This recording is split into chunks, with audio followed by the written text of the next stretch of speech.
বন্ধুরা এখানে এই দুষ্টু দোকানদারটি ফার্মের মুরগিগুলোকে রং করে দেশি মুরগি বলে বিক্রি করছিল। তখনই দোকানে একজন গ্রাহক চলে আসে আর গ্রাহকটি এসে বলে, ভাইজান আমাকে একটি দেশি মুরগি দেন। আচ্ছা ভাইজান দিচ্ছি, আগে বলুন কত কেজি ওজনের মুরগি নেবেন? আরে ভাইজান বড় দেখে একটা দেন, আজকে আমার বাড়িতে মেহমান এসেছে। আচ্ছা ভাইজান দিচ্ছি, এই নেন, এই মুরগির ওজন 3 কিলো। আরে ভাইজান দেশি মুরগির ওজন এত বেশি কেন, আর এটা কিভাবে এত মোটা হলো? আসলে হয়েছে কি ভাইজান, এই মুরগিগুলোকে আসলে আমি বাদাম খাওয়াই, যার কারণে এগুলোর ওজন অনেকটাই বেশি হয়ে থাকে।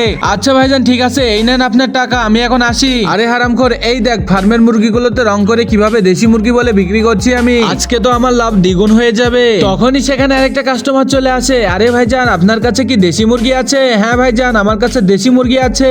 আচ্ছা তাহলে বড় দেখে একটা আমাকে দেন। এই নেন ভাইজান, এটার ওজন 3 কেজি হয়েছে। আরে ভাইজান এটা কি, এই মুরগির ওজন এত বেশি কিভাবে? আরে ভাইজান আমি এই মুরগিগুলোকে বাদাম খাওয়াই, যার কারণে এই মুরগিগুলোর ওজন বেশি হয়ে থাকে। আরে ভাইজান আপনি এটা কি বলেন? তাহলে তো এই মুরগিগুলো খেতে অনেক সুস্বাদু হয়ে থাকবে, তাহলে আমাকে আরেকটা দেন। আচ্ছা ভাইজান দিচ্ছি। আরে ভাই মুরগিগুলো তো সব ফুরিয়ে গেছে। আরে হারামজাদা তুই কি বলিস, এখনই তাড়াতাড়ি একটা মুরগিকে রং করে। আচ্ছা মালিক আমি এখনই আরেকটা মুরগি বের করে রং করে দিচ্ছি, আপনি শুধু 2 মিনিট অপেক্ষা করেন। আরে ভাইজান আপনার কর্মচারী করছে কি, একটা মুরগি বের করে দিতে এত সময় লাগে? আরে হারামজাদা তোর কাছে না আমি একটা দেশি মুরগি চাইলাম, তুই একটা দেশি মুরগি বের করে দিতে এত সময় নিচ্ছিস কেন? আরে ভাইজান আপনি না বললেন মুরগিতে রং করে দিতে, মুরগিতে রং করতে তো একটু টাইম লাগবে। আরে হারামজাদা তার মানে তুই এই ফার্মের মুরগিগুলোকে রং করে দেশি মুরগি বলে বিক্রি করছিস? আজকে তো তোকে আমি শেষ করেই ফেলবো।